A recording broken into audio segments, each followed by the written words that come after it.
agora, senhoras, senhores, nós teremos a primeira atividade deste congresso. Nós informamos que haverá sim espaço para perguntas e que elas podem ser sempre feitas por escrito. Quem estiver interessado em participar e fazer perguntas, basta levantar a mão que uma de nossas recepcionistas irá até os senhores com uma ficha de pergunta. Assim que os senhores finalizarem, elas vão retirar essa ficha de pergunta e encaminhar essa questão ao coordenador ou ao debatedor da atividade em questão.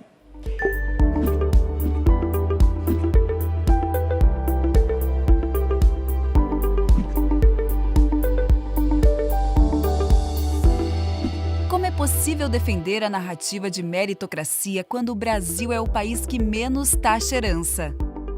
A recente declaração do economista francês Mark Morgan faz parte de um estudo aprofundado sobre a concentração de renda no Brasil. Ao afirmar que o sistema tributário do Brasil é perfeito para os ricos, Morgan sustenta sua tese a partir da análise de dados brasileiros entre 1933 a 2013. Estatísticas até então não disponíveis no best-seller O Capital no Século XXI, do renomado economista Thomas Piketty e seu orientador. Dados de estudos de 2015, onde os 1% mais ricos obtiveram 28% da renda nacional, enquanto os 50% mais pobres obtiveram apenas 11%, chegaram a ser classificados como chocantes pelo jovem pesquisador.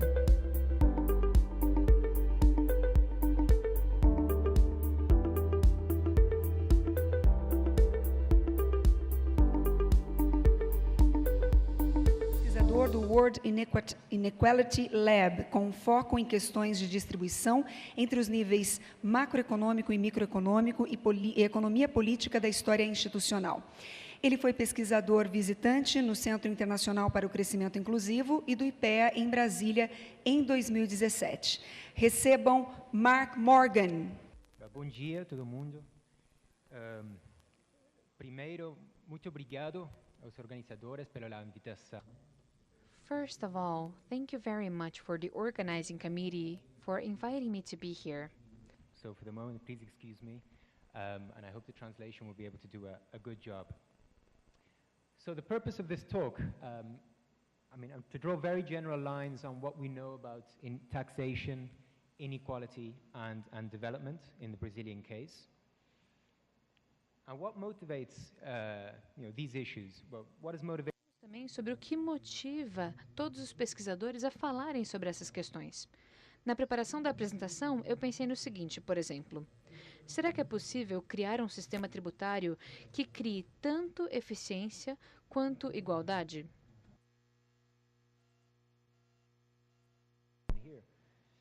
Isso é um desafio e isso é algo que queremos.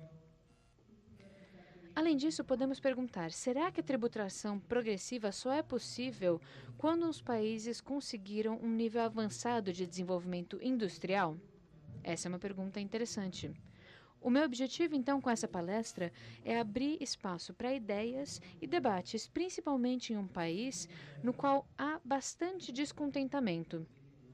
Sempre que eu converso com um brasileiro, seja na Europa ou seja aqui no Brasil, eu sempre vejo uma mensagem parecida. Eles sempre falam, olha, no Brasil tem uma tributação super alta, mas um serviço público muito deficiente. Parece ser uma visão bem generalizada da população. O que falarei aqui vem dos trabalhos que fiz nos últimos anos. Isso também foi fundamentado em pesquisas muito boas feitas por pesquisadores e acadêmicos brasileiros recentemente. Eu aprendi bastante com o trabalho deles e trago aqui considerações sobre o meu trabalho. Essa é a perspectiva geral da apresentação. Aqui falaremos sobre questões gerais de tributação e desenvolvimento econômico. Veremos o desenvolvimento da receita tributária no Brasil ao longo de várias décadas, pensando na composição dos gastos. Veremos a desigualdade de renda e de tributação no Brasil, com novas descobertas, e falaremos sobre o relacionamento disso com a tributação, pensando especialmente no imposto de renda de pessoa física. Falarei um pouquinho sobre como isso funciona no mundo também. Antes da finalização, falaremos sobre algumas propostas diferentes da reforma tributária, e eu gostaria muito de saber o feedback de vocês sobre isso na discussão. Muito bem, pensando na tributação e no desenvolvimento econômico, temos aqui uma perspectiva geral de quais são as finalidades principais da tributação nas economias.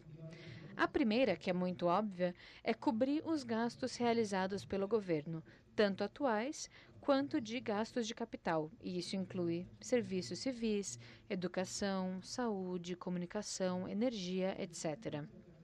No entanto, há uma segunda finalidade da tributação que muitas vezes é ignorada, que é manter a estabilidade de preços de uma economia. Isso tem uma relação direta com a tributação direta. Ao tirar o dinheiro de circulação, nós combatemos a inflação, como vemos na experiência de vários países. Em terceiro lugar, o que nós vemos de bem relevante para essas conversas é que a tributação possibilita o controle da receita e da riqueza na sociedade. É possível fazer isso definindo os limites de, por exemplo, um fluxo socialmente aceitável de renda e riqueza.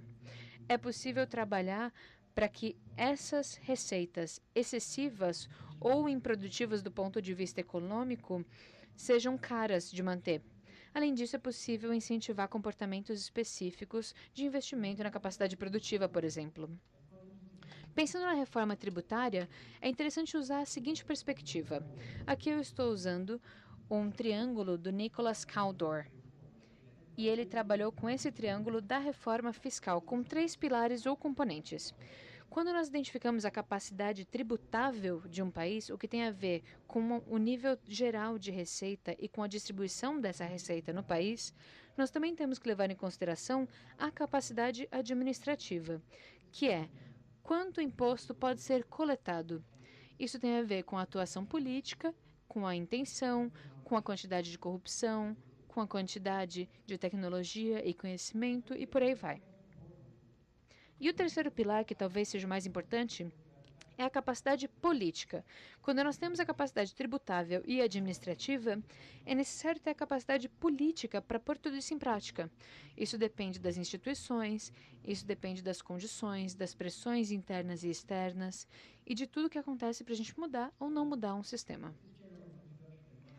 Com essa introdução bem geral na cabeça, vejamos agora como funcionam essas receitas tributárias e o desenvolvimento delas no Brasil nos últimos tempos. Comecemos então com um index bem básico de desenvolvimento econômico, que é o PIB per capita. Desde 1920, vimos uma elevação significativa no PIB per capita e vemos 3 episódios de um grande crescimento. Nós sabemos que é o período entre 1945 e 1960 e do final da década de 60 até a década de 80. Tivemos também um período recente no Brasil, depois dos anos 2000, antes da recessão econômica. O que nós sabemos sobre a evolução da tributação nesse período é o seguinte. Aqui, com os dados de 1932 até o presente, nós vemos a decomposição da carga tributária total no Brasil. Vemos que, ao longo do tempo, o Brasil passou de um grande apoio na tributação direta para depender bastante da tributação indireta, que é essa parte, por exemplo, de serviços e mercadorias, que é a parte branca com os pontos pretos. Além disso, temos os impostos sobre a receita, que estão embaixo, e os impostos previdenciários, que também são muito importantes no Brasil. No entanto, muito da parte agregada vem da tributação indireta, muito embora agora a tributação direta esteja evoluindo também. Fazendo uma comparação internacional dessa composição com outros países, e aqui nós vemos o Brasil na última coluna em vermelho, vemos que, de forma geral, o Brasil tem uma tributação com níveis bastante parecidos com países mais desenvolvidos. Essa é uma média da primeira década do século XXI, em que a tributação representou mais ou menos 32,8% do PIB. Agora, vendo a composição, nós vemos que mais da metade da tributação total vem dos impostos de consumo, e em comparação com os países mais ricos, geralmente isso acontece por meio da tributação ou da renda ou da propriedade. Então, aqui nós vemos que há bastante suporte dos impostos sobre consumo. Lembra que eu falei do primeiro propósito da tributação, que é cobrir os gastos do Brasil? Esse é um trabalho recente que eu fiz também com relação a isso, que mostra que, ao longo do tempo, a maioria do gasto social do governo brasileiro foi por meio do social insurance, do seguro social. Além disso, a partir da metade do século XX, principalmente depois da Constituição de 88, nós vimos um crescimento rápido no gasto com saúde como uma porcentagem do PIB. Eu vou me concentrar mais na parte de tributação e na incidência. Eu não vou falar sobre a distribuição dos gastos, isso fica para outra conversa.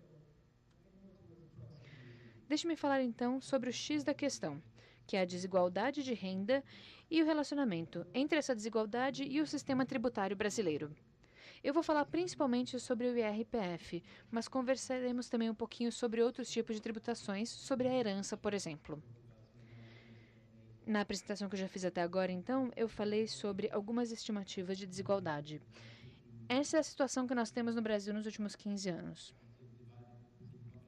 Dividindo a população brasileira e fazendo uma diferenciação dela em grupos de renda, nós vemos que os 10% mais ricos recebem mais ou menos 55% da receita total. A parte inferior, que conseguiu uma melhoria, flutua entre 10% e 15% de toda a riqueza do país, e a faixa intermediária está com cerca de 35%. Essa é a distribuição da renda nacional. Fazendo uma comparação internacional dessa distribuição, e aqui nós vemos o Brasil em amarelo, nós vemos a comparação com outros países mais ricos e outros países emergentes. E vemos aqui que há uma desigualdade. Esses níveis são muito parecidos com o que foi observado, por exemplo, recentemente na África do Sul e no Oriente Médio. Eles são parecidos, inclusive, com os níveis da Índia e são muito mais desiguais com, por exemplo, a Europa Ocidental e os Estados Unidos. Essas são estimativas bem recentes. Isso mostra que nós temos uma desigualdade de distribuição de renda muito grande. Por aqui, nós já temos uma ideia do nível de renda e de distribuição do qual estamos falando. Aqui nós vemos os limites de renda e as médias que nós temos. Por exemplo, os brasileiros que estão no 1% mais rico precisam ter uma receita de pelo menos R$35 mil por ano para participar desse grupo. Em geral, a receita é de mais de R$1 milhão por ano. Essa é a linha que eu estou lendo. Isso é o maior 1%, o melhor 1% do Brasil, que é 1,4 milhão de indivíduos. Quando vamos, então, a uma fração maior, nós vemos que a receita explode. E, de forma geral, a renda nacional média é disso aqui. E nós podemos comparar isso para cada grupo, como nós vemos a detalhação no slide. O que eu apresentei é a distribuição da receita nacional. E geralmente os impostos incidem não na receita nacional, mas no que tem mais a ver com a renda de cada lar, de cada casa. Aqui nós vemos a distribuição dessa renda pré-tributada, que é mais ou menos 70% da receita nacional. Nas estimativas que eu já apresentei, que são informações muito interessantes do imposto de renda de pessoa física e que inclusive incluem dados de outros locais, nós vemos o seguinte. Essa receita da declaração de imposto de renda de pessoa física inclui mais ou menos 50% disso com 20% da população. Ou seja, 20% da população está nessa declaração e representa 50% da receita nacional. O componente tributável da declaração de imposto de renda de pessoa física é mais ou menos 30% da receita do país. Nós temos cerca de 40% da população que paga as suas contribuições sociais, e isso resulta em mais ou menos 30% da receita nacional. O meu foco aqui, então, será na incidência da DIRPF. É essa população que estamos analisando, 20% da população com 50% da receita nacional.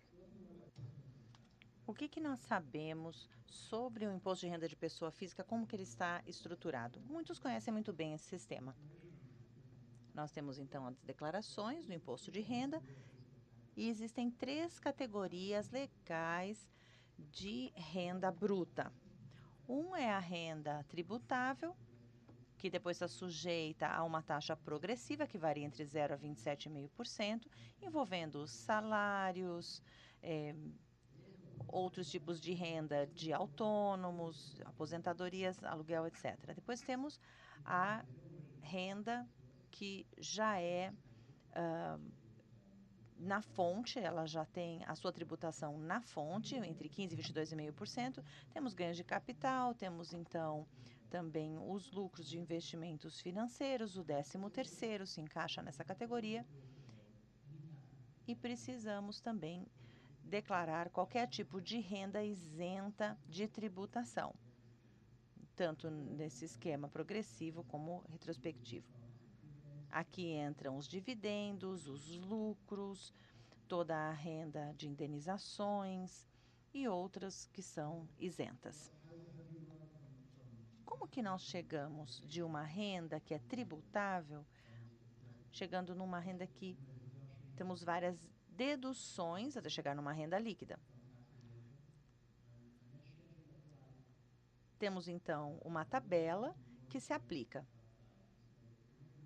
Se formos fazer um cálculo geral aqui, aqueles que estão na alíquota maior, acima de R$55 mil, dados de 2015, isso representa os 5% mais ricos, vamos dizer. Com o tempo, podemos também dividir como esse agregado na parte de renda pessoal declarada. Então, nós temos uma que é já tributada na fonte exclusivamente, uns 10%, e temos uma grande parte que é da renda tributável, que está sujeita aí ao imposto de renda individual. Como que isso se divide em toda a população? É assim. Se nós passássemos aqui no eixo horizontal, começando dos topo de 10% e 15%, até o topo 0,01%, a porcentagem da renda que viria dessas diferentes fontes, neste gráfico podemos ver claramente que quanto mais rica a pessoa é, menor receita, melhor renda tributável ela incide. Nós vemos aqui, por exemplo, como que funciona nessa taxa progressiva. Já naqueles tipos de renda não tributável, 65% desse grupo mais rico não tem nenhum tipo de incidência nesse caso. Temos aquele grupo também que nós temos uma tributação totalmente retida na fonte. Mas o princípio básico que observamos aqui na literatura de tributação podemos ver que não temos uma tributação que é feita de uma maneira equitativa. Claramente observamos que não temos alíquotas em alguns casos, ou às vezes as alíquotas variam muito, acabando sendo uma incidência alíquotas muito inferiores para aqueles que concentram mais riqueza. Isso era em 2015, mas como era antes? Fazendo uma comparação agora com 1983. No lado esquerdo, exatamente aquilo que eu já havia mostrado, tirando simplesmente, fazendo uma combinação entre aquilo que não é tributável e o que é tributável diretamente na fonte. Já analisando o gráfico da direita, de 83, os últimos anos da ditadura, não tivemos quase mudanças. E já se passaram mais de 30 anos. Quando nós vemos qual é a proporção da renda que é tributável, que é na linha azul, e na não progressiva seria da linha verde. Ou seja, a situação é muito similar nos últimos 30 anos, não foi feita praticamente progressão nesse sentido. Esse é o grande desafio para o futuro. Bom, nós temos essa distribuição dos tipos de renda. Mas quanto exatamente os mais ricos pagam de tributação sobre a sua renda? Vejam aqui quais são as alíquotas que são pagas efetivamente na sua média. Isso é progressivo. Quanto mais rico a pessoa é, maior seria a proporção paga sobre a sua renda, na parte de salários, aposentadorias, aluguel, etc. Ou seja, uma tabela progressiva indicaria que sempre haveria um aumento dessa linha. Mas quando que nós adicionamos, então, todas as rendas, inclusive aquelas retidas na fonte, nós vemos que quando nós somamos, então, a receita tributável com aquela que é retida, tributada na fonte, vemos uma separação das curvas em relação aos investimentos financeiros. Acaba havendo uma queda, porque aqui aplicam-se os ganhos de capital. E se nós adicionássemos tudo, todas as outras taxas que são isentas, aí a mudança seria ainda maior, especialmente quando nós consideramos então a renda total e finalmente vemos a contribuição dos lucros distribuídos e dos dividendos. Quando vemos aqueles 0,01%, ou seja, os mais ricos, em média eles pagam cerca de 6% da sua renda em impostos de renda, o que é muito baixo quando comparado com aquela que é marcada aqui em azul, basicamente que são de trabalhadores cuja renda vem diretamente do seu trabalho. Essas alíquotas mais baixas são produto de várias coisas. Nós temos uma margem baixa nesses impostos e, basicamente, aqueles que são isentos, que não vão afetar a população da maneira igual. Isso tem muito a ver com a distribuição de deduções, mas, basicamente, com a aplicação.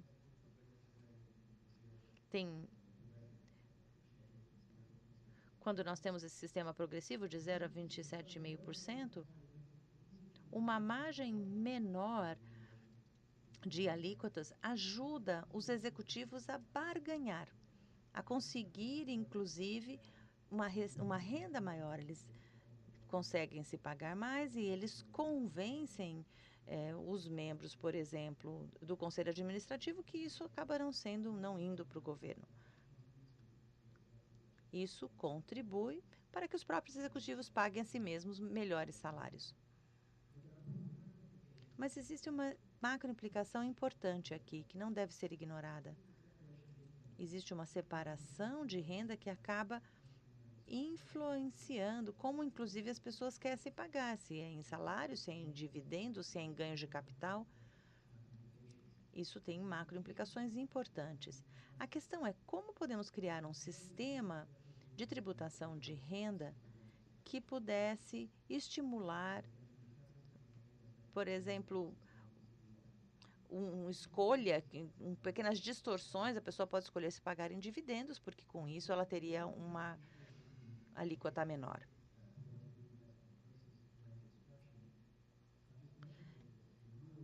Aqui, como eu disse, nós temos então a isenção de alguns tipos, mas o que acontece em muitas das empresas? Esse tipo de receita que fica para a empresa é muito importante. Acabam sendo uma fonte para poder financiar os seus investimentos.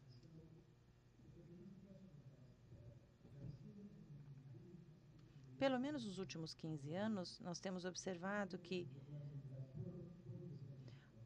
esse tipo de receita retida representa 40% dos lucros, um índice que tem aumentado às custas de lucros distribuídos.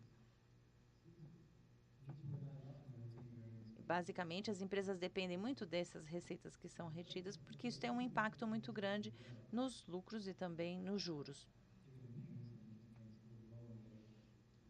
Pensando, então, nesses pagamentos, podemos pensar o que as empresas fazem com isso. Elas estão investindo em ativos ou só no mercado financeiro?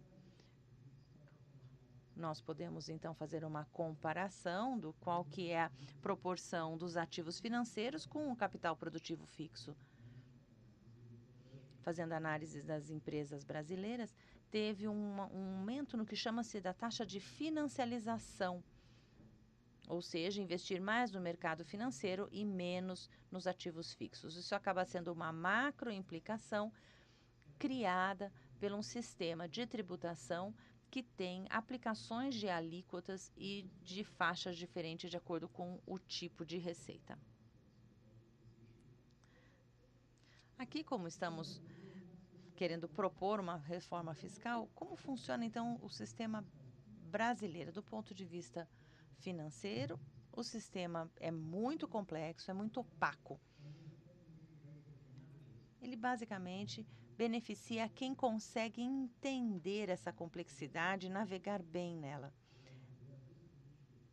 Isso acabou desenvolvendo certos nichos fiscais que se beneficiam, mas não de maneira igual. Portanto, o imposto de renda tornou-se cada vez mais regressivo naqueles que são os mais ricos, no topo, o primeiro 1% do topo. Eu quero distinguir dois tipos de reformas, uma na margem e outra mais radical. Bom, o que são as reformas à margem? Como eu mostrei antes no gráfico, aqui nós podemos ver que as contribuições dos dividendos e dos lucros distribuídos é bastante diferente. Uma reforma seria taxar os dividendos e os lucros distribuídos como era antes de 95, numa taxa fixa de 15%. Essa seria uma reforma.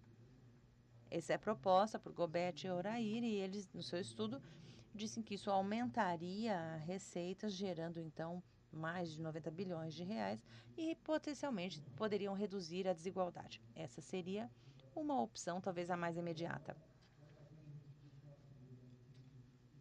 E se os lucros distribuídos, os dividendos, passassem para a tabela do imposto de renda? Isso aumentaria ainda mais a receita e também reduziria mais a desigualdade. Mas nós poderíamos pensar, bom, e outros tipos de receitas que têm uma taxação exclusiva, ganhos de capital, juros de aplicações financeiras, não deveria entrar também nessa tabela progressiva? E aí nós temos uma outra proposta de uma reforma mais completa, que também envolve duas propostas. Uma seria substituir, basicamente, o imposto de renda de pessoa física, mais amplo, criando, então, esse tipo de imposto maior, com uma única tabela para todas as receitas de capital e do trabalho, tanto aquelas que são retidas na fonte, quanto aquelas que são já taxadas na fonte. Teremos que substituir todos os impostos existentes, tudo aquilo que incidisse na renda, inclusive as contribuições sociais. Faria parte deste imposto de renda de pessoa física mais abrangente, ou seja, na mesma base fiscal. As contribuições sociais poderiam ser incluídas, então teria algumas despesas financeiras. Isso seria um sistema mais simplificado, mais fácil de entender, com uma única tabela. E colocaríamos, então, todos os impostos e tudo que incidisse na renda ali.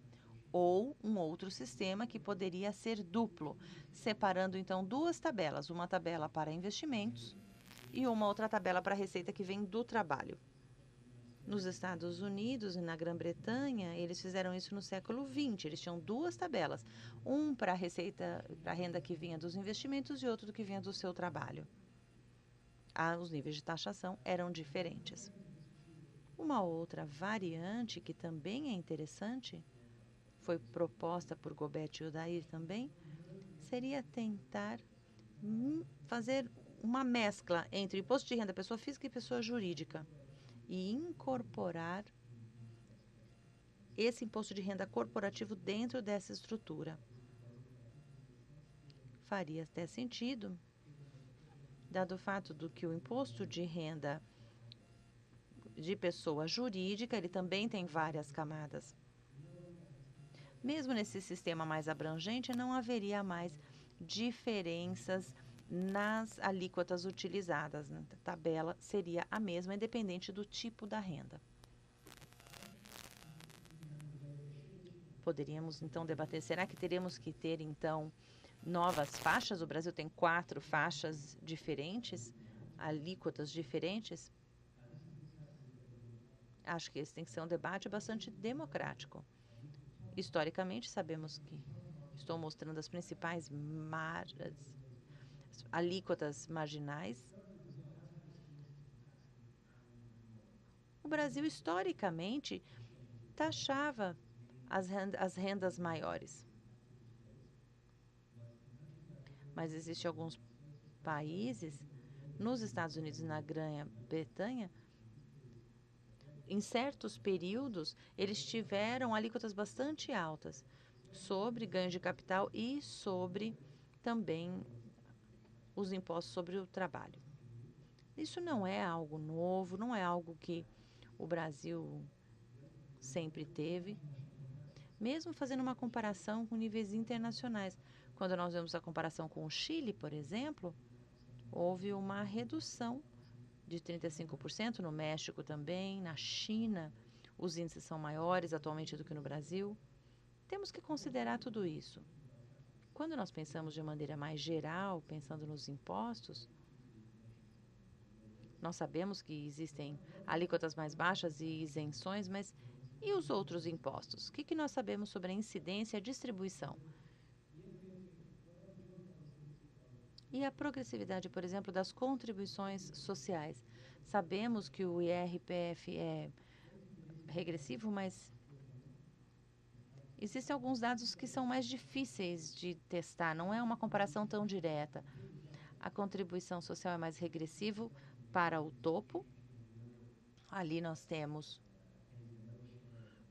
um pagamento menor de contribuições sociais do que os 40% do centro. Portanto, mesmo que levássemos em consideração a contribuição social, o sistema direto não seria progressivo. E isso ainda é mais claro quando levamos em consideração os impostos indiretos. A incidência ali, no caso, é bastante regressiva. Esse estudo mostra que nós temos um impacto muito grande de alta incidência de impostos sobre bens de consumo básicos. E temos uma fragmentação muito grande também. Existem algumas propostas um pouco mais detalhadas,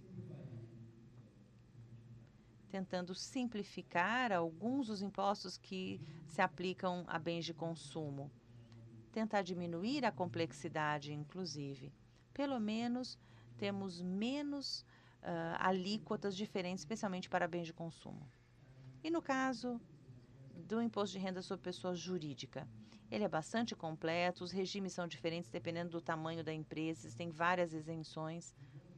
Mas um ponto importante é que deveríamos reorientar os impostos para tentar promover e premiar mais os investimentos em capital produtivo, em vez de premiar basicamente os benefícios do mercado financeiro. Os impostos sobre riqueza e sobre propriedade são pequenos, são baixos. Teve um colega de Paris que fez uma análise do como era o estoque da riqueza financeira e não financeira, mais ou menos 400% da receita nacional. Ou seja, existe uma riqueza pessoal muito grande, mas é difícil fazer estimativas em relação à sua distribuição. Um outro ponto interessante é que existe uma capacidade já administrativa para poder propor uma reforma. No caso do imposto de renda sobre pessoa jurídica, é obrigatório relatar tanto suas dívidas quanto os seus ativos. Os bancos, isso é uma informação obrigatória, melhora a transparência e nós já temos esses dados em relação a esses ativos.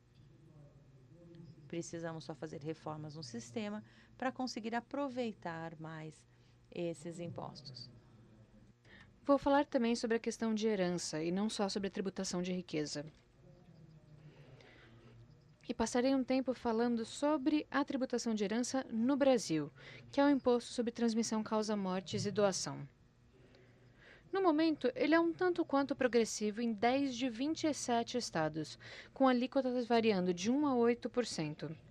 Eles também têm limiares bastante variados. Em alguns estados, por exemplo, a transferência de R$300 mil. Em outros é muito mais do que isso, mas o que acontece é que a alíquota máxima foi definida na Constituição de 1988 como 8%. De forma geral, a contribuição disso para a receita estadual é bem baixa, cerca de 1%. Pensando no nível de riqueza geral e de transferência de herança geral que acontece no Brasil, uma coisa que nós sabemos é que a herança pode ser um acelerador muito potente do que nós chamamos de desigualdade que não foi conquistada, o que destrói os valores da meritocracia. Os países mais ricos compreenderam isso e eles têm um valor muito mais alto de alíquota para a tributação de heranças. Nessa linha, podemos explorar duas propostas interessantes, que vêm do trabalho do Tony Atkinson, que é um colega. Essas duas propostas podem deixar a tributação de heranças mais efetivas, regulando a desigualdade e aumentando a receita do país. Uma delas é incluir a tributação de presentes e heranças na declaração de imposto de renda de pessoa física. Isso é o que pode ser feito com uma tabela progressiva.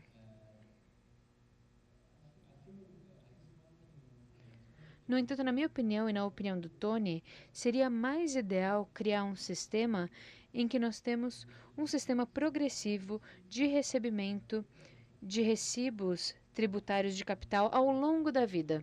Conforme vamos recebendo as heranças ao longo da vida, essa tributação acontece de forma progressiva.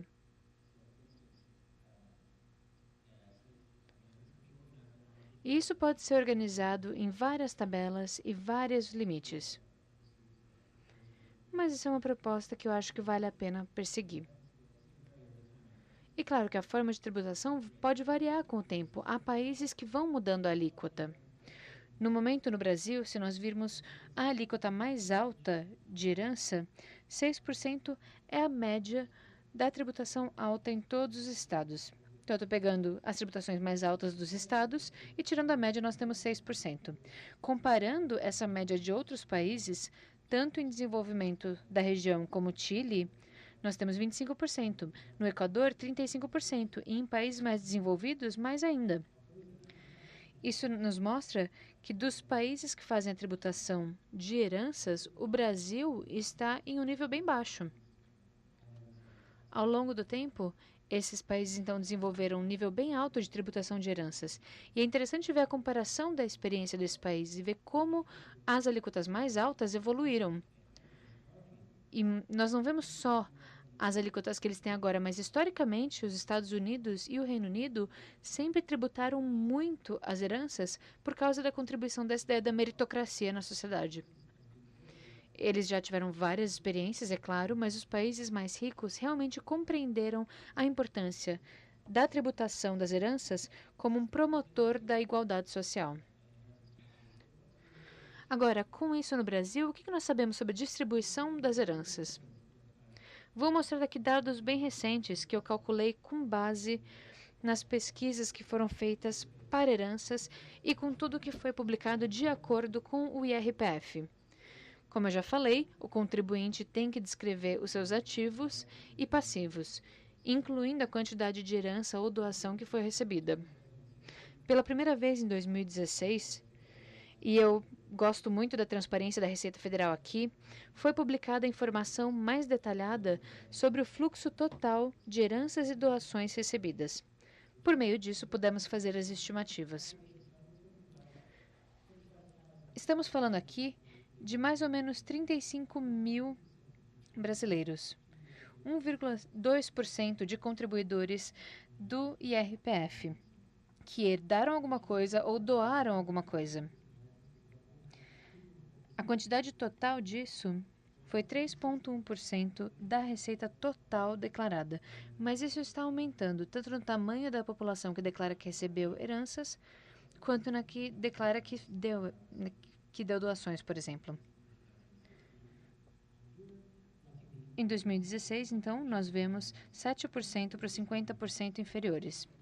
Entre esses 335 mil indivíduos que receberam heranças em 2016, então, 70% das transferências aconteceram no top 10%. E 41% foi concentrado no top 1%, 10,3 milhões de reais em 2016. Há uma concentração gigantesca, pelo menos em 2016, e é possível presumir que nos outros anos isso não tenha mudado tanto. Então, quando há o recebimento de uma herança, nós podemos prever e estimar que existe uma concentração gigantesca de heranças e doações. Nós achamos, então, que trabalhar com uma nova tributação de heranças seria uma ótima política para os brasileiros pensarem nisso. Além disso, junto com outros tributos de propriedade, nós podíamos mudar essa área.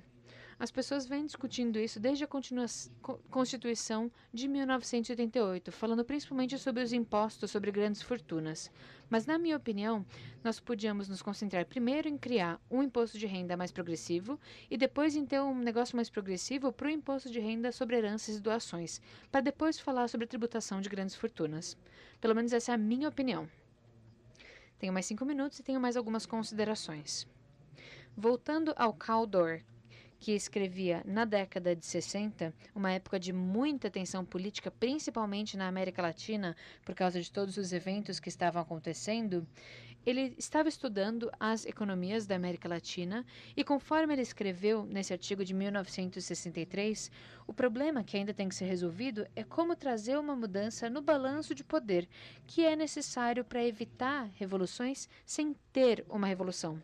Mas como fazer isso? E nós estamos falando de não ter uma revolução ou não ter uma tomada de poder pelo exército, o que aconteceu bastante em várias economias latinas nos próximos 20 anos. Esse era o problema e a questão que ele estava analisando na época, como fazer isso de forma democrática e pacífica. E tudo bem, isso é muito interessante, mas a experiência dos países mais ricos é ter esse tipo de tributação progressiva quando já há um nível maior de desenvolvimento no país. O Reino Unido, por exemplo, usou essa abordagem quando já tinha muito desenvolvimento. Será que é isso que nós devemos fazer? Ou será que o Brasil devia considerar a tributação progressiva mesmo sem tanto desenvolvimento? Também precisamos pensar que talvez esse argumento não faça muito sentido, de que eles não teriam se desenvolvido se tivessem feito a tributação progressiva antes. O Brasil tem a capacidade administrativa hoje, é só uma questão de decisão política e de comprometimento político para conseguir isso. E outras pessoas podem falar, bom, na América Latina é impossível, porque realmente tem algo muito específico com os capitalistas e com os proprietários de negócios na América Latina. E durante décadas e durante gerações, as grandes fortunas foram ganhadas em indústrias e elas foram apenas para os grupos mais ricos. No entanto, mesmo nos últimos 15 anos, por exemplo, houve o desenvolvimento de uma indústria de mercadorias, não só de uma indústria fabril. Cawdor também se perguntava o seguinte: o que precisa ser feito nesse contexto? Será que é necessário ter uma pressão externa para que a classe local que determina as leis faça essas concessões? Ou será que é possível entender e valorizar os interesses de longo prazo dessas pessoas, para evitar conflitos e inventar intervenções que não sejam interessantes do ponto de vista social? A Inglaterra do século XIX é um exemplo excelente desse tipo de coisa dinâmica. Naquela época, as elites abriram mão de vários privilégios por causa da situação social do momento, e eles conseguiram entender quais seriam os interesses e os resultados benéficos do longo prazo para eles.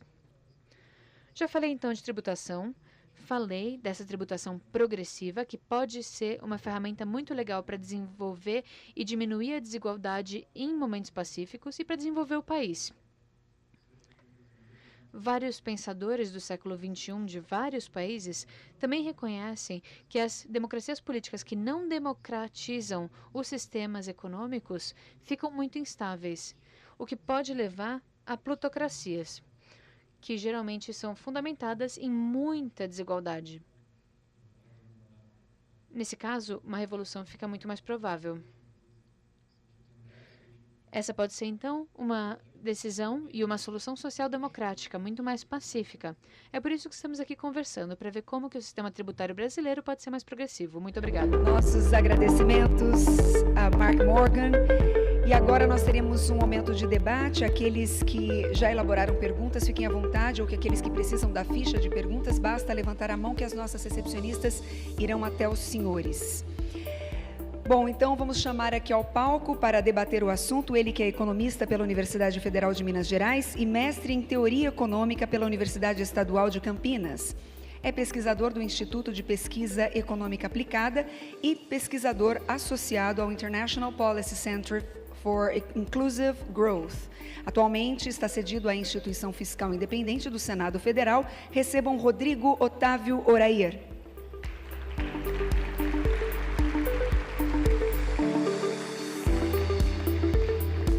Para coordenar os trabalhos, chamamos ele que é professor do Instituto de Economia da Unicamp, atua com os aspectos macroeconômicos do desenvolvimento brasileiro, é formado em Economia na UFRJ, com mestrado e doutorado na Unicamp. Hoje também é diretor do Centro de Estudos de Conjuntura e Política Econômica da Unicamp, diretor da Sociedade Brasileira de Economia Política e coordenador do Conselho Editorial do Brasil Debate. Recebam o doutor Pedro Rossi.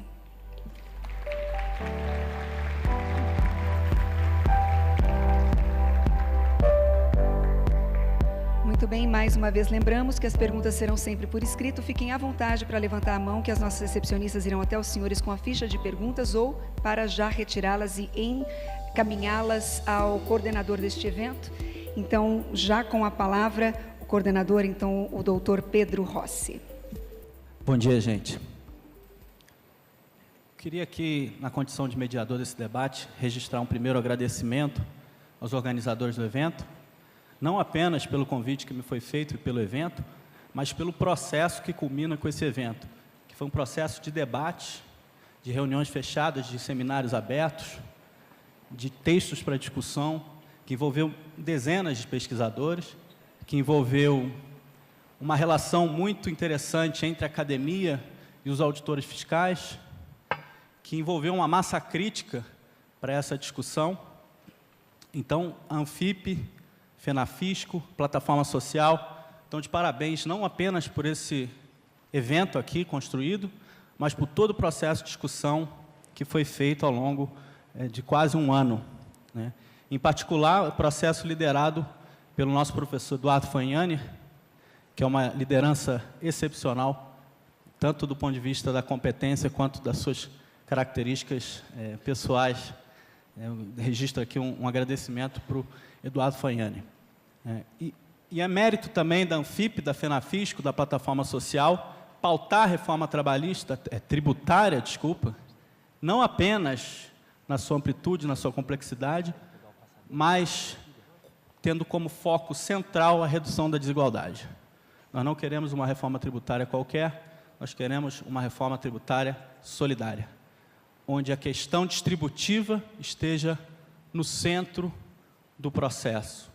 Aliás, uma pauta absolutamente negligenciada no Brasil recentemente, tanto a pauta tributária quanto a questão distributiva.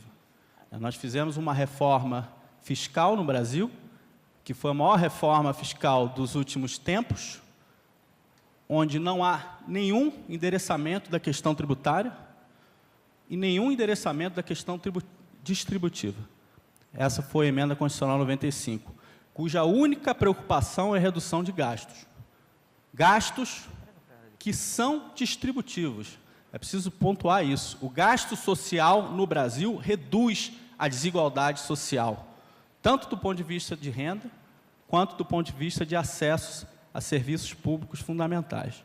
Então, é o momento de colocar a reforma trabalhista em pauta, e não a reforma tributária em pauta, e não apenas a reforma tributária, mas uma reforma tributária solidária, onde a desigualdade social seja o ponto a ser resolvido.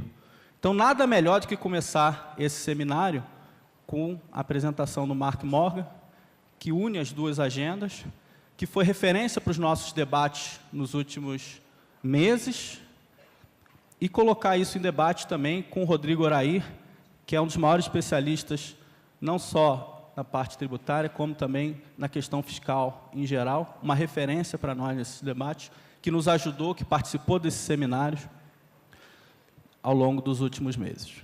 Então, sem mais comentários, eu deixo aqui, registro esses agradecimentos iniciais, e acredito que essa apresentação e essa discussão pautada pela redistribuição, ela vai acompanhar a gente nos debates nos próximos 2 dias. Então, sem mais, eu passo aqui a palavra para o nosso comentarista, Rodrigo Orair.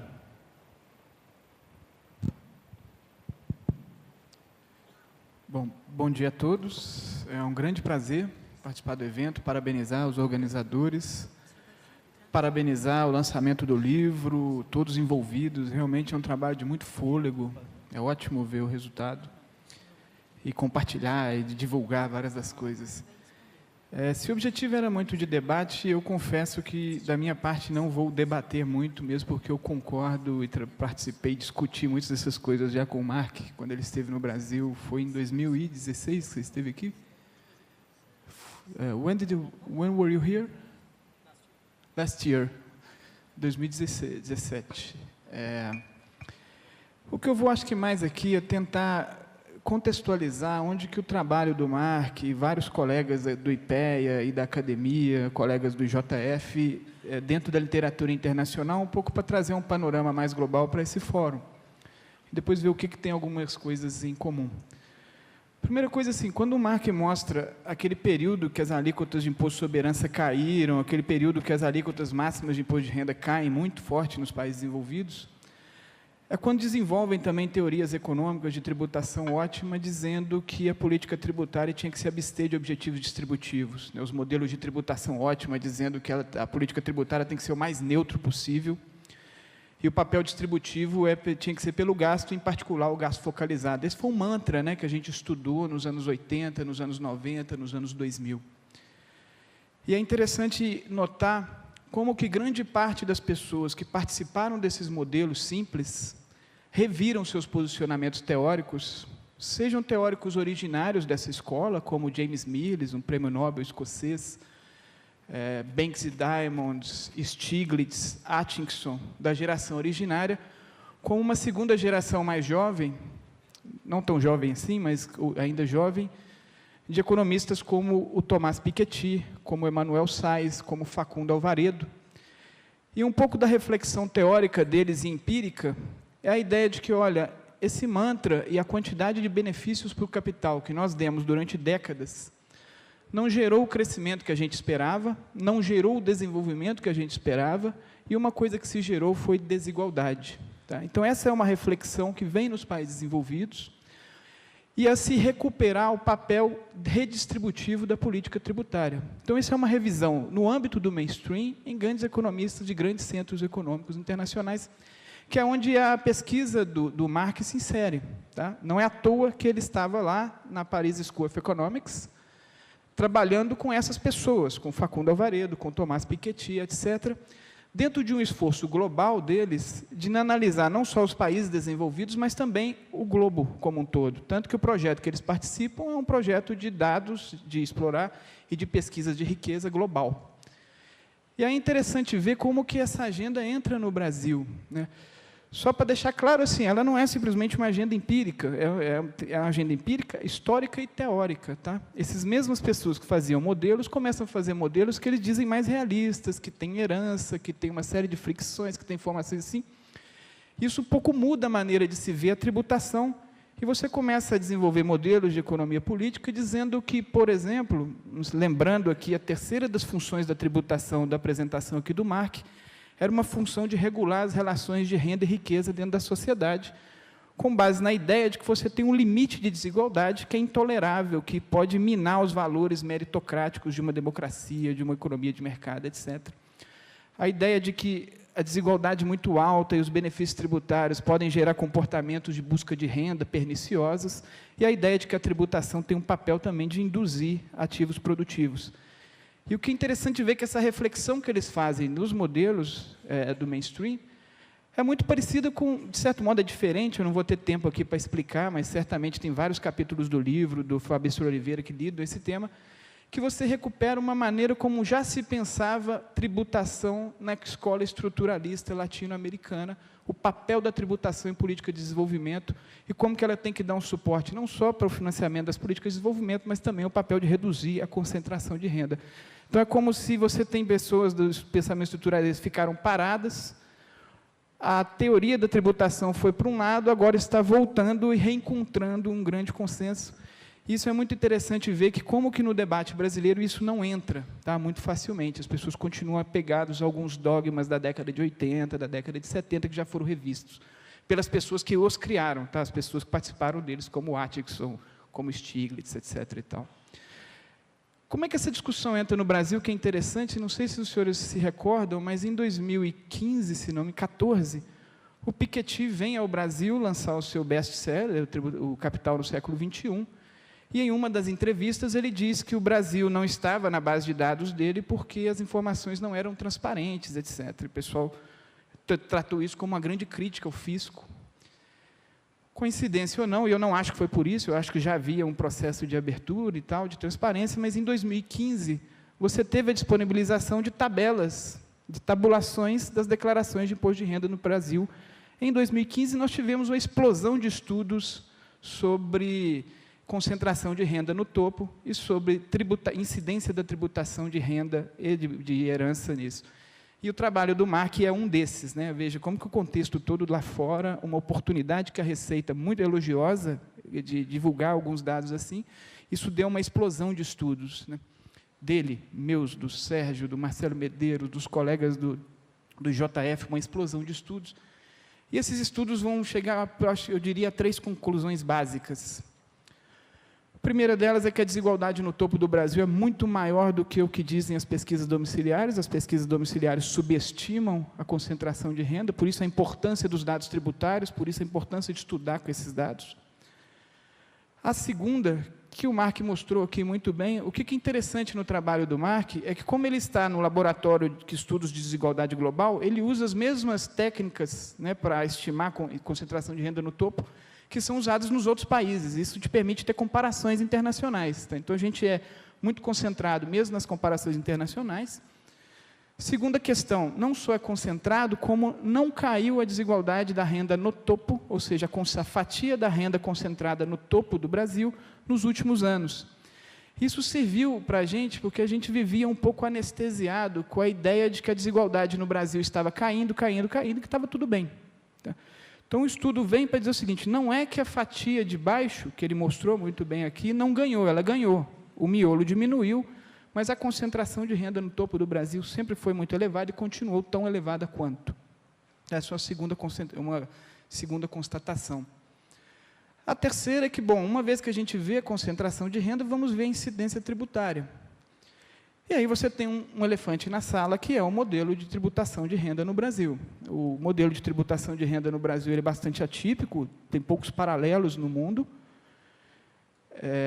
Essa integração de pessoa jurídica e física feita no Brasil, com toda a tributação na jurídica e zero na física, é muito incomum entre os países desenvolvidos, e é verdade, é só a Estônia, entre os 35 da OCDE, que faz esse tipo de integração. Ao mesmo tempo, ela é um pouco assimétrica, porque as alíquotas estatutárias ao nível da empresa são altas, 34%, mas na prática são estatutárias. Se você pega as alíquotas efetivas, são muito menores do que isso. Então, você tem um problema desse modelo, que você bota alíquotas estatutárias, e aí você cria estrangulamentos setoriais, busca de benefícios tributários, influência de lobbies, alíquotas efetivas baixas. Então, você tem um problema desse lado do modelo.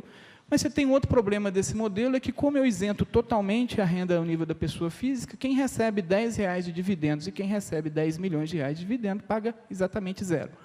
Tá? Então, esse modelo ele abre mão, quer dizer, ele é bastante assimétrico no sentido de integrar pessoa jurídica e física, ele abre mão completamente da progressividade. E, nesse sentido, ele vai muito na contramão do que os modelos lá fora de tributação ótima têm mostrado. Né?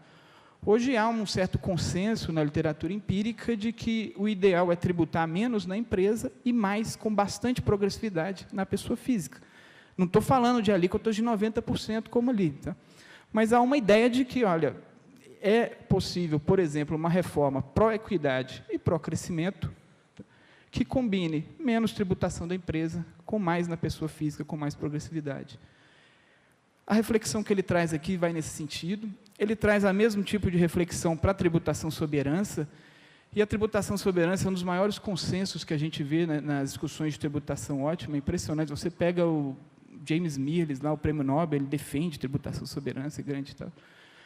Agora, o ponto central, eu acho que é, à medida que você tem os dados e consegue diagnosticar e fornecer um retrato melhor dessas questões, é que tipo de proposta de reforma tributária que você vai por aí para corrigir esses problemas? Partindo do princípio que eu quero combinar equidade e eficiência, que é justamente uma das primeiras coisas que ele coloca no slide dele, eu acho que é o segundo slide, se não me engano, a primeira pergunta é combinar equidade e eficiência. E aí, para concluir, depois eu queria falar umas coisas sobre desenvolvimento, mas eu vou abrir mão para a gente poder ter mais espaço para o debate. Eu, pessoalmente, eu sou economista do IPEA, hoje eu estou cedido para a instituição fiscal independente, e eu não acredito muito nessa ideia de que um economista iluminado vai dizer o que o Brasil tem que fazer, o que não tem que fazer. Como não é só um economista, ou alguém do fisco, ou, enfim, a academia, o que seja. O que eu acho que a gente tem um papel fundamental de atualizar os diagnósticos e colocar as propostas que estão sendo discutidas fora e dentro da sociedade.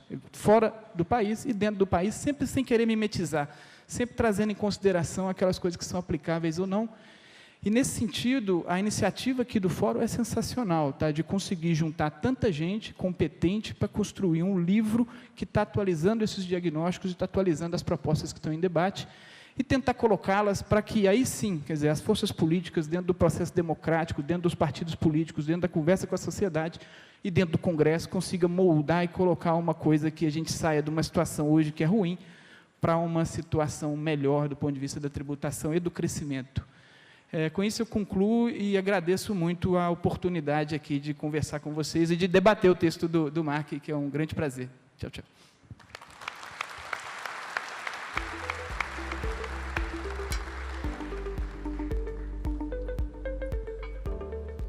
Muito bem. Eu aqui tenho um conjunto enorme de questões muito bem elaboradas, que eu não tive nem tempo de ler. Acho que são mais de 20 questões. Eu depois vou entregar para o Mark Morgan. Mas eu vou colocar alguns temas aqui que surgiram e nesse rápido tempo de exposição do Rodrigo eu consegui identificar.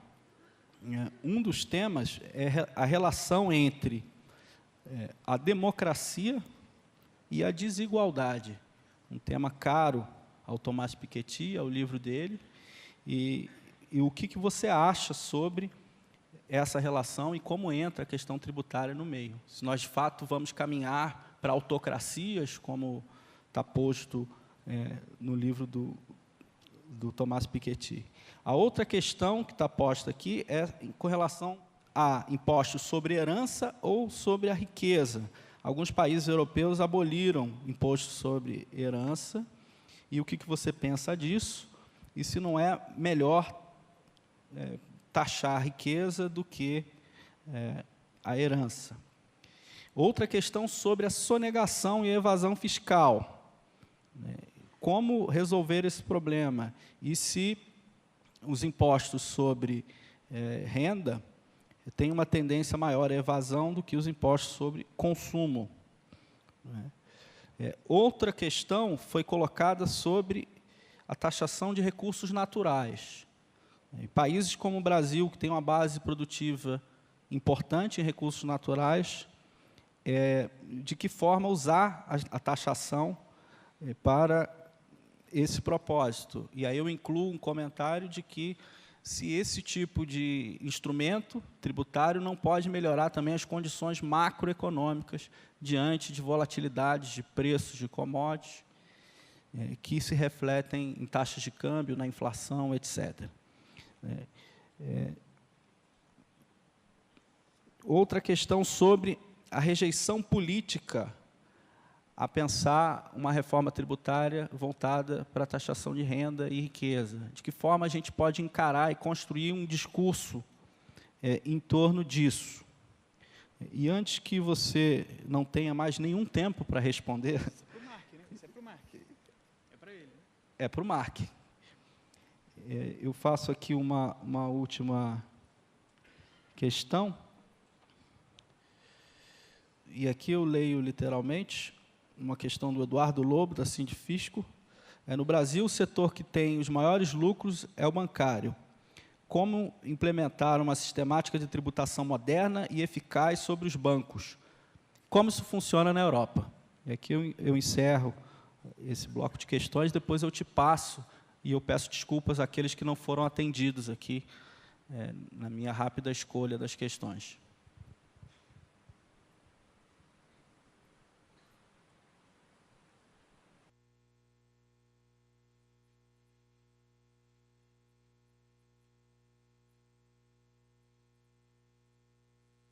Eu peço desculpas por não vou poder responder a todas, mas agradeço as perguntas. Essa questão sobre democracia e desigualdade, por que essa relação é tão importante, por que precisamos prestar atenção nisso? Quando nós falamos de economias de mercado em democracias parlamentares, os políticos têm que competir com outros políticos, muitas vezes em campanhas que são financiadas tanto por fundos públicos quanto privados. Atualmente, essa relação é bastante visível e óbvia. Quanto mais se concentra renda na sociedade, maior a probabilidade de isso capturar o interesse dos políticos, porque numa economia de mercado nós temos muita riqueza privada, e se nós temos uma democracia parlamentar, ela vai depender dos recursos privados para poder ser eleito. Portanto, o capital privado tem esse papel. Ele faz parte da democracia com base parlamentar, porque, basicamente, muitas vezes colocam o político lá que se sente obrigado a aprovar ou não aprovar certas leis, com base na base que o apoiou. Isso é crucial. No caso da riqueza, especialmente quando a receita é muito concentrada, mesmo que seja como empresas, eu tinha falado nessa esfera política, né? Isso é o que nós chamamos, às vezes, de poder instrumental. É um poder que consegue influenciar as decisões políticas quando se tem muita renda, muita receita. Isso, às vezes, é menos visível, mas ainda assim muito poderoso. Temos também um poder estrutural. Muitas vezes você tem muita receita concentrada em poucas mãos. Muitas vezes em grandes corporações. E quando essas grandes corporações decidem que vão investir aqui ou acolá, isso pode desestabilizar a economia. Portanto, as decisões acabam caindo nas mãos desses conselhos de administração, por exemplo, representada pelas suas decisões econômicas. Portanto, esse é o que eu diria, a minha opinião, da economia de mercado dentro de uma democracia parlamentar. Essa relação, portanto, entre democracia e desigualdade torna-se muito clara. Eu mencionei durante a minha apresentação que o Brasil deveria se concentrar, pelo menos começar, a fazer um imposto de renda mais progressivo e também a parte de imposto sobre renda, sobre riqueza e herança. O que é, portanto, um imposto sobre riqueza? Seria, então, um imposto anual. Em muitos países, mesmo na Europa, nós vemos esses impostos anuais sobre a riqueza, 1 ou 2%, que se aplica naquelas grandes riquezas, mesmo que estejam em países como a Argentina e o Uruguai. É uma medida factível, mas nós não sabemos como está a concentração geral de renda no Brasil, mas nós imaginamos já que seja bastante concentrada. Isso é um ponto a ser considerado. Um outro ponto a ser debatido. Em relação à herança, poderíamos ter uma regulamentação bastante poderosa, pensando aqui de um ponto de vista meritocrático, nós poderíamos ter uma estrutura melhor. Na Europa, essa é uma questão muito debatida, porque normalmente essa é uma das questões mais controversas, as discussões são muito acaloradas em relação ao imposto sobre as heranças. Às vezes a pessoa se sente que é algo muito injusto, porque ela está simplesmente herdando a casa que era da sua família. Você não precisa confiscar a herança da família, às vezes uma casa só que está passando de um pai para um filho, mas temos que pensar nas grandes heranças. Precisaríamos limitar para que as pessoas já não comecem de uma base desigual. Em relação à evasão fiscal e fraude fiscal, Gabriel Zucman, em Berkeley, fez um estudo que fala um pouco sobre a quantidade de evasão fiscal no Brasil, tanto na parte de riqueza quanto de renda. E é interessante isso, porque você poderia pensar, será que é porque o Brasil já tem um sistema de tributação já tão favorável?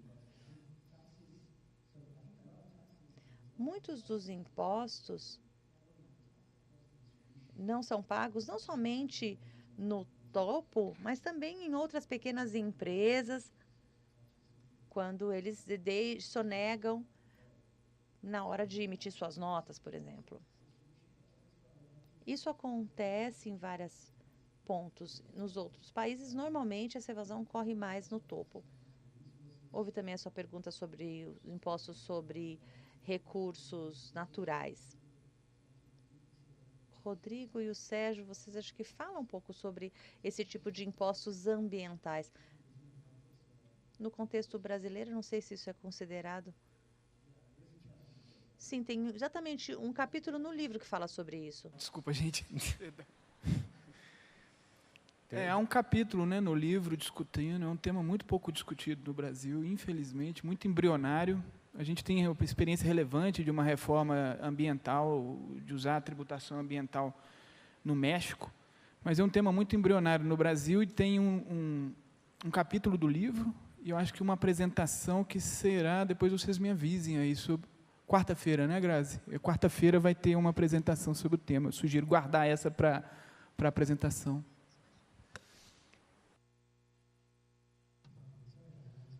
Eu peço desculpas por não ter respondido todas as perguntas, mas podem me procurar depois para a pergunta sobre política, quais são os principais obstáculos, né, em muitos países. Os brasileiros é que vão ter que ver como que eles vão ter que obter esse compromisso social com a sociedade. Acho que é isso. Tinha mais um sobre a parte de bancos e tributação sobre o segmento dos bancos. Acho que poderíamos discutir isso um pouco mais tarde, certo? Obrigada.